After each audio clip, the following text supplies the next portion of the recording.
सभी को मेरा नमस्कार। बीए सेकेंड ईयर की ऑनलाइन क्लासेस में आप सभी का स्वागत है। बच्चों, ऑनलाइन लेक्चर की सीरीज में सबसे पहले हम डिस्कस करेंगे सिलेबस को। कि सिलेबस में दो पेपर हैं, पेपर फर्स्ट और पेपर सेकेंड। पेपर फर्स्ट जो है वो है वर्ल्ड रीजनल ज्योग्राफी, मतलब संसार का प्रादेशिक भूगोल। इसमें देखिए आपके सिलेबस में 6 आपको देश दिए हुए हैं। इन 6 देशों का हमें भौगोलिक अध्ययन करना है। 6 देशों में अब देखिए कौन कौन से देश हैं। पहला है जापान, जो कि एशिया महाद्वीप में है। दूसरा है इजिप्ट, जो कि अफ्रीका महाद्वीप में है। इजिप्ट मतलब मिस्र। तीसरा है यूनाइटेड स्टेट ऑफ अमेरिका, ये उत्तरी अमेरिका में है। चौथा है ब्राज़ील, जो कि साउथ अमेरिका में है, दक्षिणी अमेरिका में। उसके बाद में है फ्रांस, ये यूरोप महाद्वीप में है। और उसके बाद में है न्यूजीलैंड। तो ये 6 कंट्री आपके सिलेबस में दी गई है। अब इनका हमें भौगोलिक अध्ययन करना है। अब देखिए इसमें जो सब टॉपिक दिए हुए हैं वो सारे देशों के ऑलमोस्ट सेम है। जैसे जापान में पहला टॉपिक है geographical location and importance of Japan in Asia. इसमें हमें क्या करना है कि जापान की जो भौगोलिक अवस्थिति है और उसकी क्या इम्पोर्टेंस है, मतलब क्या महत्वता है, उसका अध्ययन करना है। अगला है physical division, drainage and climate. Physical division मतलब भौतिक जो यहाँ के प्रदेश हैं उनको पढ़ेंगे। ड्रेनेज मतलब यहाँ पे जो अपवाह तंत्र, नदियाँ हैं, झीलें हैं, उनके बारे में इसमें पढ़ेंगे। और अगला है क्लाइमेट, मतलब जापान की जलवायु के बारे में पढ़ेंगे। उसके बाद में अगला टॉपिक है population distribution and urbanisation. Urbanisation मतलब नगरीकरण। पॉपुलेशन डिस्ट्रीब्यूशन जनसंख्या वितरण। तो जापान का जो जनसंख्या वितरण और नगरीकरण की क्या स्थिति है उसको इसमें पढ़ेंगे। अगला है horticulture and natural resources, vegetation and major minerals. इसमें जो यहाँ पे प्राकृतिक संसाधन है उसके बारे में पढ़ेंगे। जो यहाँ की वनस्पति है, जो यहाँ के प्रमुख खनिज हैं या फिर हॉर्टिकल्चर है यहाँ की, मतलब जो कृषि है उसके बारे में पढ़ेंगे। अगला है इंडस्ट्रियल रीजन ऑफ जापान, जो जापान के प्रमुख औद्योगिक प्रदेश हैं उनका अध्ययन हम इसमें करेंगे।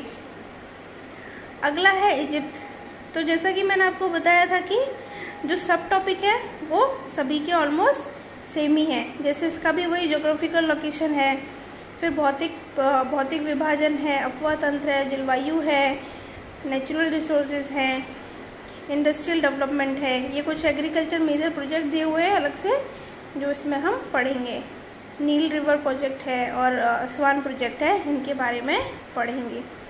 उसके बाद में यूनाइटेड स्टेट ऑफ अमेरिका, इसमें भी सेम सब टॉपिक है।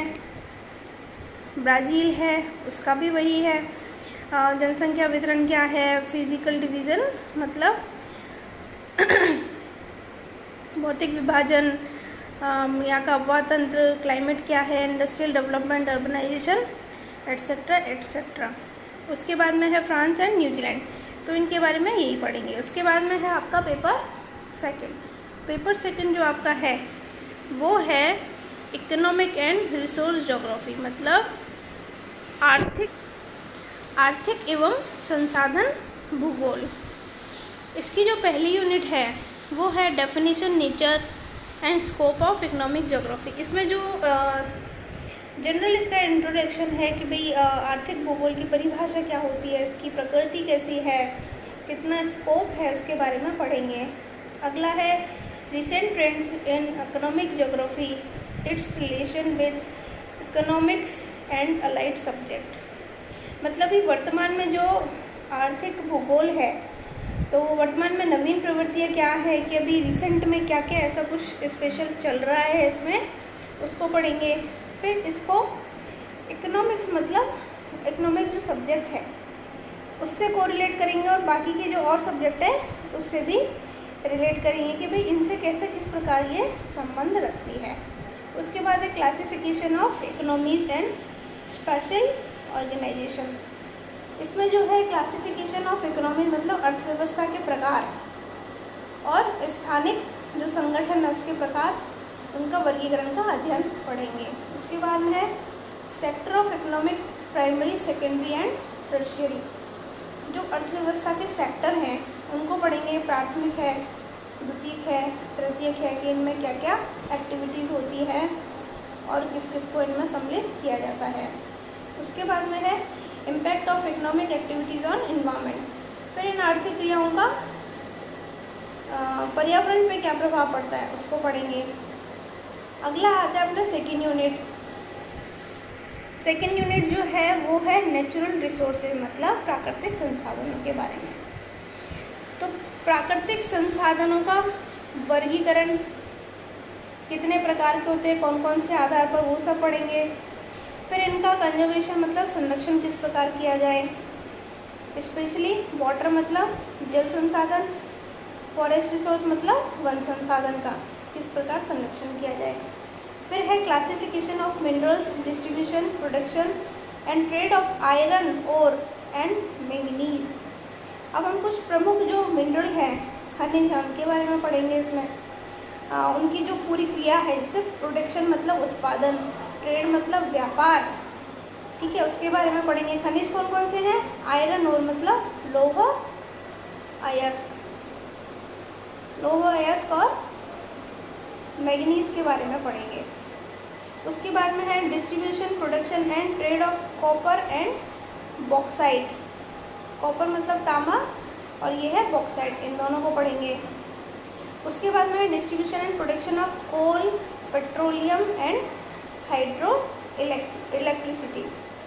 कोल मतलब कोयला, ये है पेट्रोलियम और ये हाइड्रो इलेक्ट्रिसिटी मतलब जल विद्युत, ठीक है। इनका डिस्ट्रीब्यूशन एंड प्रोडक्शन, इनका वितरण पढ़ेंगे कि भाई कहाँ कहाँ पे कितनी कितनी मात्रा में इनका प्रोडक्शन है, ठीक है, वितरण कहाँ कहाँ पे है, कितना उत्पादन हो रहा है और फिर व्यापार किस प्रकार हो रहा है। अगली जो आपकी थर्ड यूनिट है वो है एग्रीकल्चर, मतलब कृषि से संबंधित है। इसमें क्या है, देखिए एग्रीकल्चर के टाइप, वही एग्रीकल्चर मतलब कृषि कितने प्रकार की होती है उसका वर्गीकरण पढ़ेंगे।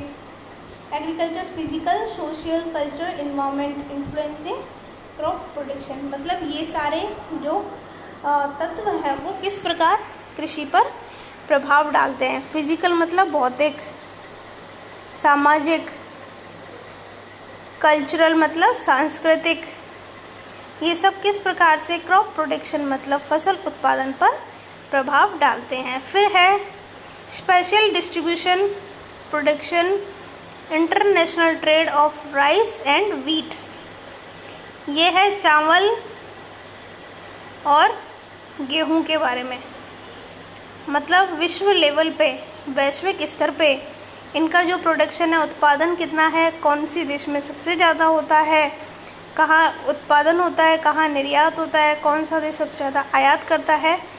तो ये पूरा इंटरनेशनल मतलब अंतर्राष्ट्रीय जो व्यापार है इन दोनों फसलों का, उसके बारे में इसमें पढ़ेंगे। अगला है trade off cotton and rubber. इसमें जो ट्रेड है मतलब इसमें जो